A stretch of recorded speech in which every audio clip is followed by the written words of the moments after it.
Hi friends, எல்லாம் சௌக்கமாக இருக்கீங்கன்னு நினைக்கிறேன். நானும் சௌக்கமாக இருக்கிறேன்.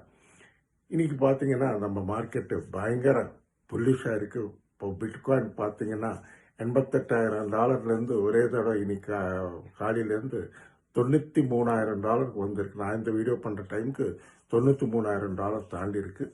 அடுத்த ரெசிஸ்டன்ஸு $95,000 தாண்டிடுச்சுன்னா $1,00,000 மேலே போயிடும். ஏன்னா பிட்காயின் 45 நாள் கன்சால்டேட் பண்ணியிருக்கு. அங்கேயே $80,000 கிட்ட இருந்து கன்சால்டேட் ஆகி இப்போ மூவ் ஸ்டார்ட் ஆச்சு. நல்ல புல்லிஷாக இருக்குது. ஆல்ட் காயின்ஸ் எல்லாமே இன்னும் லோவில் இருக்கிறதால பார்த்து பையிங் பண்ணிக்கோங்க. நல்லா எல்லாம் ஏற ஆரம்பிச்சாச்சு. மார்க்கெட் நல்லா பாசிட்டிவாக இருக்குது. அதுக்கு 2 ரீசன். ஒன்று, SEC இங்கே அமெரிக்காவில் SEC செக்யூரிட்டிஸ் எக்ஸ்சேஞ்ச் கமிஷனர் புதுசாக ஸ்வேரிங் இன் பண்ணியிருக்காரு, பால் ஆட்கின்ஸ். அதால் கூட இருக்கலாம். ஏன்னா 45 நாளாக டவுனில் இருந்தது, இப்போ தான் மூவ்மெண்ட் ஸ்டார்ட் ஆச்சு, நல்லா மேலே போகுது. அதுக்கப்புறம் இந்த டேரிஃப்ஸ் இஷ்யூ கூட ட்ரம்ப் சார் கொஞ்சம் கூல் ஆஃப் ஆகி செட்டில் ஆகுது. அதால் நல்ல பாசிட்டிவாக இருக்குது. All over world financial markets எல்லாம் பாசிட்டிவாக ட்ரேட் ஆகுது.